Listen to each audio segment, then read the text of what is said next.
السيف جبال السيف أن رجال محمد سيف كل بنانا هذا الموت أن الأصل وأنت السيف تكبير تكبير الله أكبر الله أكبر الله أكبر لبيك لبيك لبيك يا صاح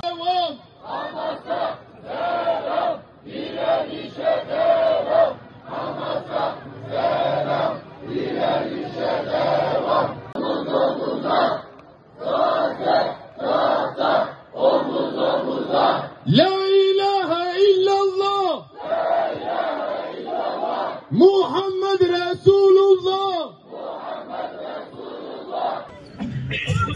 أعوذ بالله من الشيطان الرجيم بسم الله الرحمن الرحيم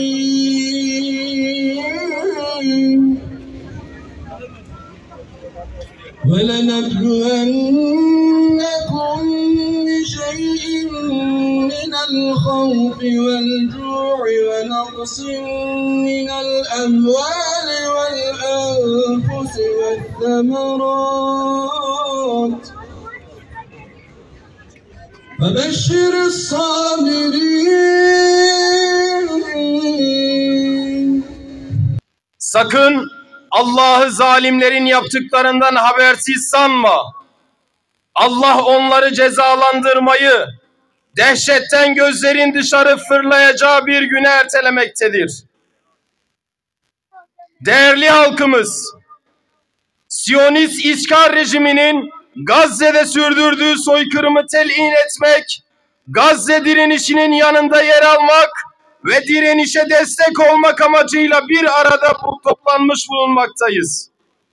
Bildiğiniz üzere işgalci Siyonist pozisyonundaki Siyonist rejim kuruluşundan bugüne kadar Filistin halkını sistematik şekilde katletmekte, toplu göç veya kitlesel ölüm arasında tercih yapmaya zorlamaktadır. Siyonist rejimin bariz bir soykırıma varan bu insanlık dışı politika özellikle son süreçte zirveye çıkmış. Ayrım gözetmeksizin sivil yerleşim alanlarına dönük saldırıları, her türlü savaş suçu ve insanlığa karşı işlenen suçlar da dahil olmak üzere devasa bir soykırım suçuna dönüşmüştür. Savaş suçu veya soykırım suçlarına karşı gerek uluslararası mekanizmalar nezdinde gerekse farklı ülkelerle soykırımcılara karşı çeşitli davalar açılabilmekte ve en ağır cezalar uygulanabilmektedir. Fakat söz konusu Siyonist rejim olunca maalesef uluslararası mekanizmalar üzerinde baskılar artmakta. İstisnalar hariç hiçbir ülke ama hiçbir ülke kendi iç hukukunu işleterek ceza davalarına başvurmaktan kaçınmaktadır. Türkiye'deki ceza hukukunda 5237 sayılı TCK'nın 76. ve 77. maddelerinde soykırım ve insanlığa karşı suçlar tanınmaktadır. Ancak bu suçlar yurt dışında bir yabancı tarafından ve yabancıya karşı işlenmiş ise sadece Adalet Bakanı'nın talebi üzerine Türkiye'de cezai tahkikata başlanabilmektedir.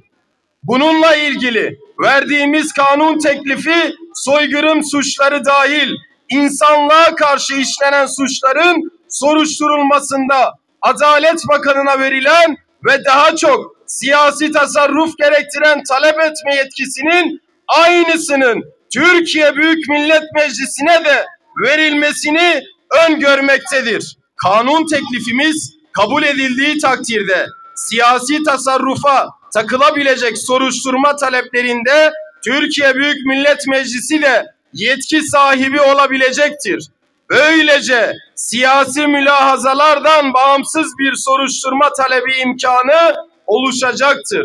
Keza Siyonistlerin Gazze'ye yönelik halen süren vahşi katliamlarında çifte vatandaş olmaları hasebiyle aynı zamanda Türkiye vatandaşı olup katliamlara katılanların durumu ortadadır. Medyada, sosyal medya mecralarında bunların katliamlarda rol oynadıklarına dair birçok haber ve görsel materyal bulunmaktadır. Bunların yanında yine çifte vatandaş statüsünde olup katliamlara katılmak amacıyla Siyonist katillerin safında gönüllü askerliğe yazılanlar var. İlgili kanunlarda değişiklik öngören kanun teklifimizde prensip olarak izin almadan yabancı bir devletin ordusuna gönüllü olarak katılmak da dahil suça bulaşanların hakkında ceza davalarının açılması, belirli bir sürede ülkeye dönüş çağrısına uymayanların vatandaşlık statülerinin düşürülmesi, varsa Türkiye'deki mal varlıklarına el konularak Aile ve Gençlik Fonu'na devredilmesi öngörülmektedir. Genel kurul gündemine gelecek kanun teklifimiz kabul edildiği takdirde savaş suçlarına bulaşmış Siyonist katiller hakkında siyasi mülahazalara takılmadan dava açma süreci kolaylaşacaktır. Çifte vatandaş sıfatıyla katliamlara iştirak edenler ve vatandaş olup gönüllü şekilde katillerin saflarında insanları katledenler hakkında caydırıcı cezalar uygulanabilecektir. Bu amaçla hazırlayıp genel kurul gündemine getirdiğimiz kanun teklifimizin desteklenmesini herkesten ama herkesten talep ediyor. Bunun insani, İslami ve vicdani bir sorumluluk olduğunu telakki ediyoruz. Elhamdülillahi Rabbil alemin ve la akibetu lil muttaqin ve la udvane illa alel zalimin. Esselatu vesselamu ala Resulina Muhammedin ve ala alihi ve sahbihi ecmain. Ey Rabbimiz Allah'tır dediği için eza ve cefa gören, zulmedilen, yurtlarından sürülen, katliama uğrayan mazlumların ve mustazafların Rabbi, yalnız sana sığınıyor ve yalnız senden yardım diliyoruz. Zalimler topluluğuna karşı mazlum Filistinli kardeşlerimize ve yüreği onlarla birlikte çarpan, onlarla birlikte ağlayan, onlarla birlikte kanayan şu Müslüman ümmetine yardım eyle. Amin.